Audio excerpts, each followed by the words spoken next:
and welcome back to Asian Pulse. I'm your host, Shivani Naiker, and thank you for tuning into Asian Pulse Television, your educational and informational channel.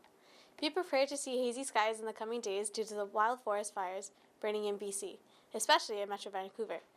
We haven't seen a drop of rain since June 15th. Due to the hot weather, we keep our windows open to get the fresh air, and another recent episode of a 2-year-old fell out of a window in Langley, BC. He was taken down to the hospital and now is fine. Please close your windows if you have any small children in the house. I'll be right back from these words from our sponsors. Buying or selling a house is a difficult process. Get Brent Prakash from Saba Realty Limited to find you your dream home, whether it's your first house, upgrading, or investment property. Always at your service with a fast, friendly, and honest opinion, Brent Prakash will guide you through the entire process. Get in touch with him today for a free, no-obligation consultation at 778-840-5866. I understand how important it is to have a place called home, and it's frustrating using your hard-earned money on rent. Vic Prasad can make you a homeowner. Get pre-approved services provided to first-time buyers and new immigrants. You can qualify for mortgage even if you have bad credit. Call Vic Prasad now on 604-306-6647. Vic Prasad is associated with Craft Mortgages Canada Incorporated. I understand how important it is to have a place called home, and it's frustrating using your hard-earned money on rent. Vic Prasad can make you a homeowner. Get pre-approved services provided to first-time buyers and new immigrants. You can qualify for mortgage even if you have bad credit. Call Vic Prasad now on 604-306-6647. Vic Prasad is associated with Craft Mortgages Canada Incorporated. Community Outreach Pharmacy, providing in-home pharmacy services.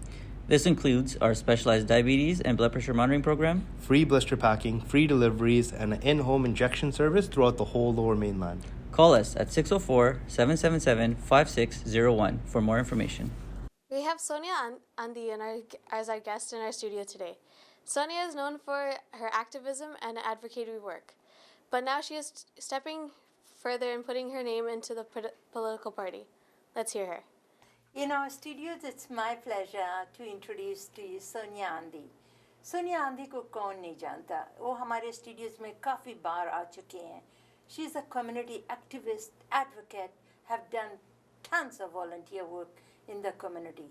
If you are a South Asian woman, or if you are not even South Asian, Sonia has been doing tirelessly volunteer work for last 30 years, as long as I can remember that. Since I started my own world or my own journey, I have come to know Sonia from, I think it's India Mahila Association, and then she was on RJ 1200, and after that she has been doing Shakti Award for last 20 years, recognizing the women that do all this work in the community. She's my guest, and I will let her introduce herself. Thank you so much, Sonia, for coming in today. Thank you so much, Camilla. It's always nice to see you.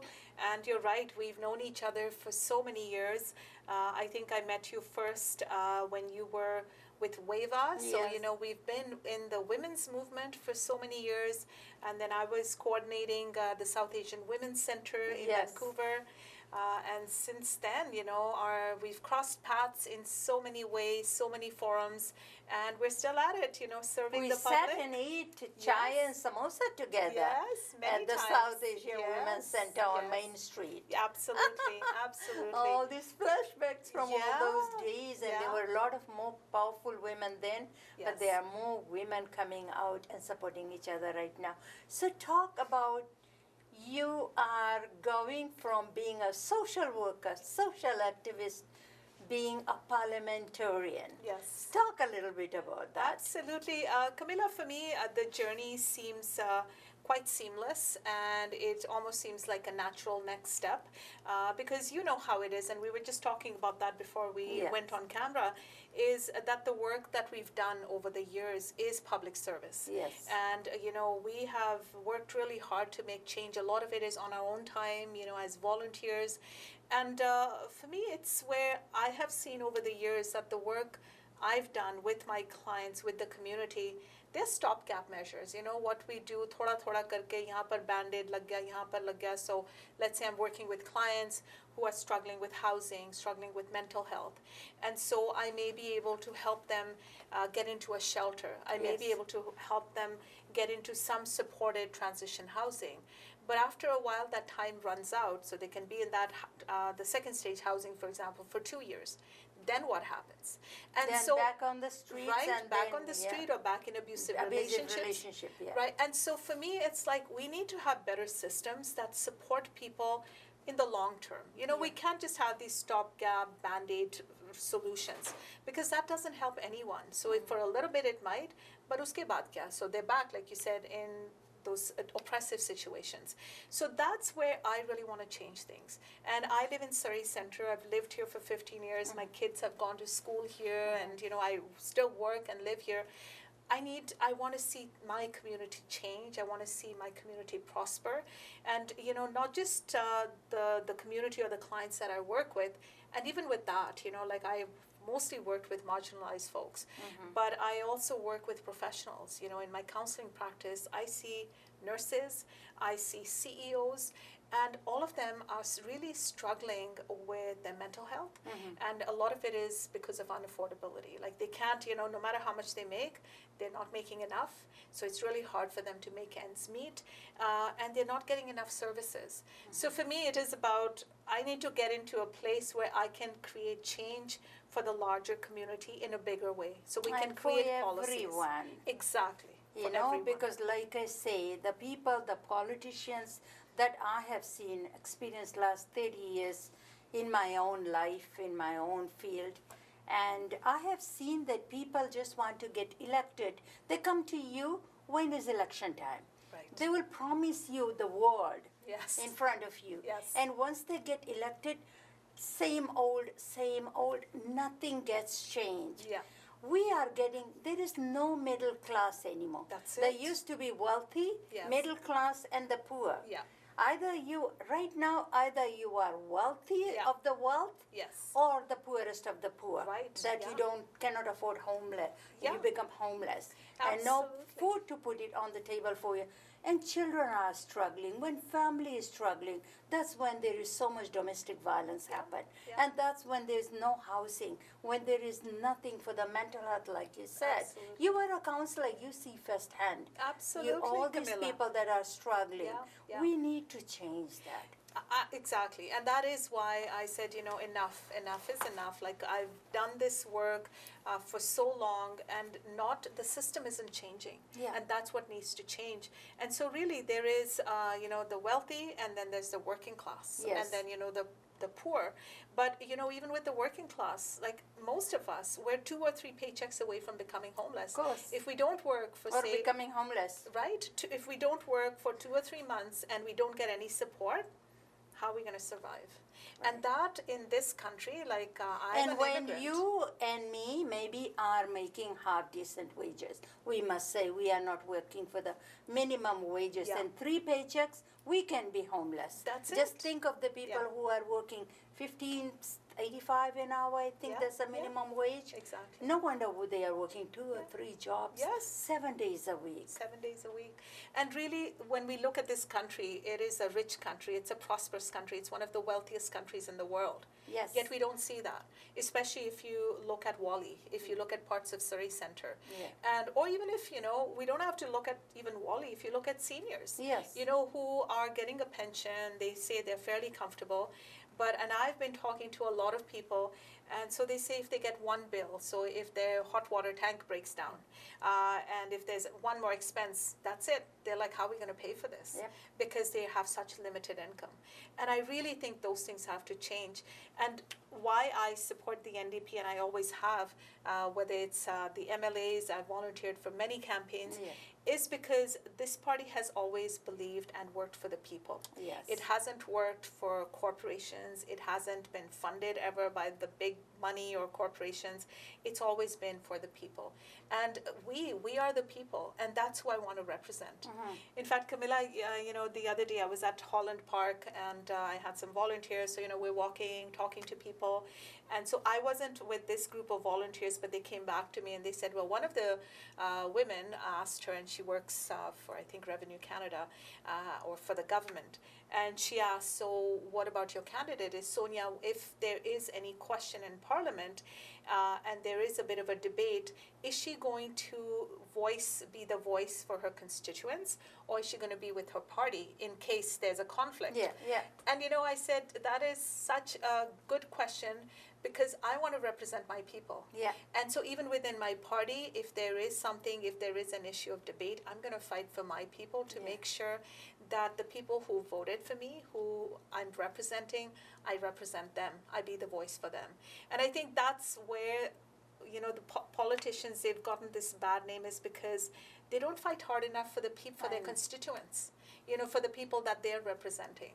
And that is my first responsibility. If I have been, and we've been in other positions where I also sit on the College of Social Workers. So I'm not necessarily representing just social workers, but I'm representing women. I'm representing women of color, marginalized folks.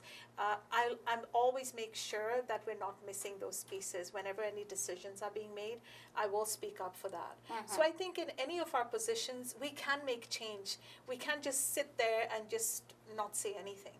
And that's a big responsibility. And that is we what have. I find is happening. Yeah. It doesn't matter. There are good people in different parties. Yes. Right? Yes. But once they got elected by the party, they follow their guidelines. Yeah. They start speaking their language, or they stay silent. That's They exactly don't it. have the power to speak their mind up. Yeah. You And know? if they do, they get punished. Yeah, they right? get punished, or Yeah. they get demoted. Yes. That you are not supporting our leader. Yeah. Okay, who is our leader? If your leader represents the people of this country, then that should be welcome. That, okay, Sonia, you're coming with that bright idea. At least Yes. I was never aware of that. I never lived in city center. Yes. And I don't know what their issues are, the poverty, Yes. whatever the problem, homelessness, Yeah. that you are bringing it up, and maybe how could we work together to be Right. able to support the people there. Exactly. There is no acknowledgement of That's that. right. Yeah, and so we need people who are going to be strong and who will fight for their communities. And so it's like, no, I'm here. I am representing my community. What can I take back for my Yes. people? And so that's, and I'm accountable to them. absolutely, right? So that's where, because if I come back to say you and ask for your vote next time, I want to be able to say, like, here are the things I've done for you, and you say, absolutely, I recognize that. Not that, 4 saal ke baad I'm seeing you again, your face now, right?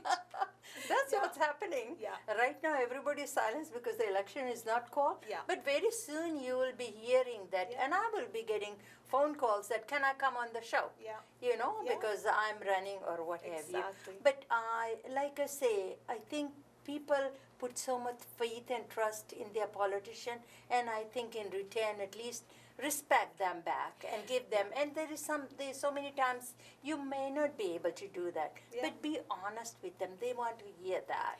I think also, Camilla, we have to look at what do the parties stand for, because Yeah. some people have said for generations they've been supporting a certain party, Yes. or even not for generations, for quite a few years. So then they'll say, oh no, we don't support your party. And I say, it's time now, after this pandemic especially, that we really need to start looking at our values. Yeah. We really need to start looking at where do we want to put our energy and which party will do that best for you. Yeah. We can't stick to, that party's always been, my family's always voted for them. See what they stand for. Look at their track record. Like, do they really stand with people? Do they really represent you? Or are they representing, the 1%, The the elite, wealthy, yeah. right? And so we really, especially at this point, like we've seen with this pandemic, Yeah. how bad things can get. We're seeing with the climate crisis how Yes. bad things are getting. And, I get really upset because we know that this is not a new thing. No. The climate crisis, people have been talking about it, scientists have been talking about it for decades. Yeah. And the government has gone to different, conferences, summits, and they've signed agreements. And they say, yes, in the next 10 years, by 2030, we'll reduce our emissions. For me, at this point, it's not It's too enough. late, It's yeah. too late. It's like, what are we doing? And so one of the things I have to say, and I don't want to get too political, is but with the present government, what I find is it's always a knee-jerk reaction. Kuch hota hai, us time then they'll make an announcement, Yeah. okay, this is what we'll do. But they are the government. They have to know what some of the issues are, not just when something happens. Yeah. You know, when we look at the Indigenous folks, you know, so they will say, yes, this is wrong, and we stand with our Indigenous communities. At the same time, they're taking them to court Yeah. because the Indigenous... And taking the kids away. Right. And putting them in the foster parents Yeah, yeah. instead of funding those parents Yeah, and to make sure supporting to them. deal with the mental health and all that. Who are better to raise your children or my children? Yeah. Me Yeah. or somebody who has lots of money and bigger, better home? Yeah. They. Yeah, and You so know? I just think there's so many issues which now the time has come that we really have to step back and look at, like, are they really, is this party really working for me? Do I want to give another party a chance? And especially with the NDP, and especially if we look at how BC is doing, Yeah. you know, overall, we're doing well. You know, the other thing I want to say that I'm hearing quite a bit is, well, how are we going to pay for this? Because already so much money has been spent with the recovery or, you know, dealing with the pandemic. Well, that was necessary. Yes. Otherwise, we would have gone into a deep depression. Yeah. And it's the NDP, it's Jagmeet Singh who really fought for those benefits. And Yeah. we want to make sure that people are Wage getting the subsidy benefits. and everything. Yes. It is him Yeah. who stood in the parliament, in and the said, house. you know, this is not acceptable Yeah. because people, how are they going to survive? And in the meantime, as you talk about wage subsidy, what happened in a lot of ways is, like, the big companies, they got the wage subsidy, they got millions of dollars. And where did they use that money? Not to support the staff where it should have gone, their employees, but that went into dividends, into their shareholders. You know, the shareholders profited from that. And there's no accountability for that. And that's the piece that I say, those things have to change. Like, this is our taxpayers' dollars. This is our money. And This is our money, you are right. And yeah. you know, and who gets taxed the most? Us. Like, our tax rate sometimes can even be 40%. Yeah. And if you look at a lot of these wealthy companies, because of all the loopholes and the credits that they get, I believe Amazon last year only paid 1.2% taxes. In And their you taxes. are paying 40% Right. as an individual, as one Right. person with the fund, Yes. with the family. Yes. Yeah. Exactly. So and so with that money that's left over from taxes, Yeah. I have to support my family. Family, yeah. And they may say, oh well, you're making, like, you know, 60,000, 70,000, but after spending everything, there's not The much cost left. of living is so expensive. Yeah. Did you know, Sonia, that under the pandemic, there are 423 billionaires that made self-made billionaires in Canada. Yeah. And while everybody else is struggling, they lost their job, they Yes. become homeless, they can't live. Some people move back with the parents' homes and all that. Yeah. And how did they become billionaires in Canada? I'm talking about, yeah. not all white, not That's in it. USA. So there is something happening that you and me cannot pinpoint, right? Yeah, and a lot of it is they're not paying their fair share of taxes. Yeah. And you know, and so when we even talk about, one of the things the NDP is really talking about is, like, tax the wealthy, and they still will have enough money. It's not like, you know, then they're suddenly going to not have any money. You know, it's like it's going to be bankrupt or anything like that. exactly. No. It's going to be a reasonable tax, which will help the economy, which Yeah. will help, you know, people who are really struggling, and will help, you know, programs like pharmacare, Yes. like affordable childcare. So now, you know, you see, like, yes, there are all these announcements of, yes, we're going to pay for $10 child, fund. right? Yeah. But this is something that the NDP has been talking about for years. They have stolen somebody else's line, the NDP's line, and they are saying, and this Don't do thing that. was promised to them in the last election. That's it. $10. That's it. And now they're coming back again Exactly. and promising the Yeah. same thing. And Yes. actually, sometimes I can understand that we are so, our memory is so Right, short so term short. I know. that people forget. Yes, and that's it, where I think a lot of times people may think that, you know, the NDP in the past has been, like, you know, is not a good choice because our votes are going to get split, you know. So if we vote for the NDP, we might, you know, that we won't get enough for our votes, and, you know, so we might end up electing another party. Yeah. But this time, really, I say the choice is the NDP. Me you know, too. we have a very strong chance, and our fiscal policies, what we're promising, is solid stuff. It's not just, you know, hawa mein nikal ke, you Yeah, know, yeah. it's like we have a plan of how we're going to fund all these programs. Yeah. And the thing is, you know, when people are doing well, especially when we're bringing in people from the margins, Yeah. everyone does well. Yep. You know, we all thrive when, you know, people are not struggling with mental health, they're not struggling with homelessness. The opioid crisis, it's been going on for decades. Yes. Why hasn't it changed? Why haven't things shifted? Because there isn't enough of a political will to make it change. That's right. And that we don't put our money where our mouth is. You know, We never Camilla, and you know, like we work in the nonprofit sector, we ask, you know, iske liye funding de do, iske liye funding, and we always hear, there's no money, there's no money. When the pandemic happened, there was money. They are throwing the money in the small pockets, like right now. Yeah. The minute this pandemic gonna be over, you have to pay it back, and there will be no free money to no one, because, and especially this is a election year. Yeah. And buying vote time too. That's right. So once you start hearing all those announcements of, you know, ye khul raha hai, you know, sky train ban rahi hai, which was promised last election as well. Yeah. So it's not a new promise, but it suddenly feels like, oh, okay, you know, it must be election time. That's why all these announcements are being One made. thing I was going to ask you, since you are running in Surrey and Surrey Center, there is a huge talk about the RCMP versus the Surrey Police Department. Half the people are not in favor of that because they believe that taxes are going to be going up and not where everything is very transparent in that. What is your take on that? What are you thinking? You know, it's, and I think for both, like, firstly, I think policing in itself is an issue, because what does policing do? And a lot of times, if it is going after, say, the homeless, that's not what policing is for. It's supposed to be, right? If it is going after people who are challenged with mental health issues, that's not what policing is about. So whether it's the RCMP or the Surrey Police, I think those things have to, and so we have to see where is the money going really, and maybe it would be better if it was funding social workers or other mental health workers or housing workers who could support these people. I think the biggest piece for me is transparency. Like when you're making a promise, we need to know, you know, where is the money coming from.